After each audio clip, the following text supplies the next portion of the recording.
Friends, কেমন আছো তোমরা সবাই? আশা করছি ভালোই আছো। সকাল সকাল পরোটা বা রুটির সাথে খাওয়ার জন্য চটপট করে বানিয়ে নিলাম আলু, ফুলকপি আর ডালের বড়ি দিয়ে একটা সবজি।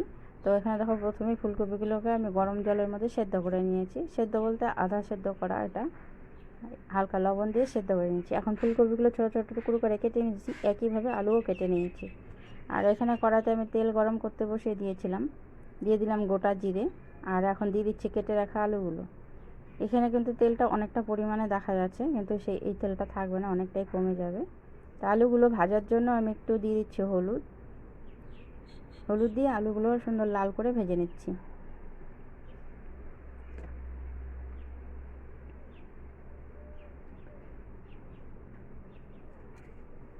বেশ সুন্দর করে নাড়াচাড়া করে আমি আলুগুলো লাল লাল করে ভেজে নিচ্ছি। প্রায় ভাজা হয়ে গেছে। এখন এর মধ্যে দিয়ে দেবো কেটে রাখা ফুলকপি আর যে ডালের বড়ি আমি ভেজে নিয়েছিলাম, তো সেই ডালের বড়িগুলো একসাথে দিয়ে দিচ্ছি। একসাথে দিয়ে আরও বেশ কিছুক্ষণ আমি ভাজা ভাজা করে নেব।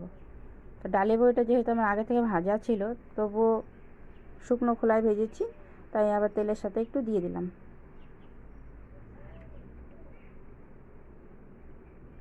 আলু ফুলকপি একসাথে সুন্দর করে আরও কিছুক্ষণ ধরে ভাজা ভাজা করে নিয়েছি। এখন এর মধ্যে দিয়ে দেবো পরিমাণ মতো মশলা।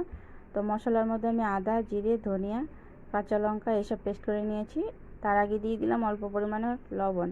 তো লবণটা দেওয়ার মাত্রই কি যে পরিমাণে তেলটা ছিল, তেলটা কিন্তু একদমই টেনে নিয়েছে। এখন তেলটা আস্তে আস্তে অল্প করে ছেড়ে দেবে, এতে করে যে ফুলকপির মধ্যে যে তেলটা থাকে সে তেলটা বের হয়ে আসবে। এখন দিয়ে দিচ্ছি পেস্ট করে মশলা।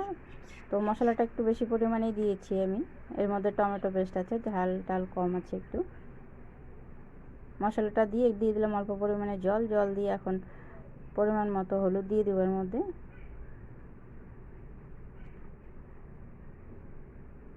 হলুদ দিয়ে ভালো করে কষিয়ে নিচ্ছি। এর মধ্যে আমি কালারের জন্য কোনো গুঁড়ো লঙ্কা ব্যবহার করছি না, যেহেতু একটু লাল লাল পাকা লঙ্কাগুলো আমি পেস্ট করে নিয়েছি, তো আর শুকনো লঙ্কার এখানে দিব না।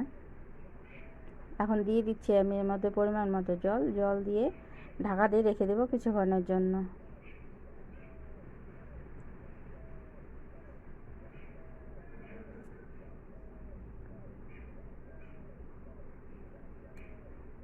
এখন আমি ঢাকা দিয়ে দিচ্ছি, জাস্ট শুধু আলুগুলো সেদ্ধ হওয়া পর্যন্ত ঢাকা দিয়ে রেখে দেবো। তো ঢাকনা খুলে নিয়েছি, দেখো সবজিটা অনেকটা রেডি হয়ে গেছে। তো এই পর্যায়ে আমি নামিয়ে নেব, কারণ আলু আছে, ঝোলটা আর একটু টেনে নেবে। উপর থেকে গরম মশলা দিয়ে আমি নামিয়ে নিচ্ছি। রেডি হয়ে গেল। গরম গরম রুটি বা পরোটার সাথে এরকম সবজি খেতে তো ভীষণই ভালো লাগে। আর সকাল সকাল তো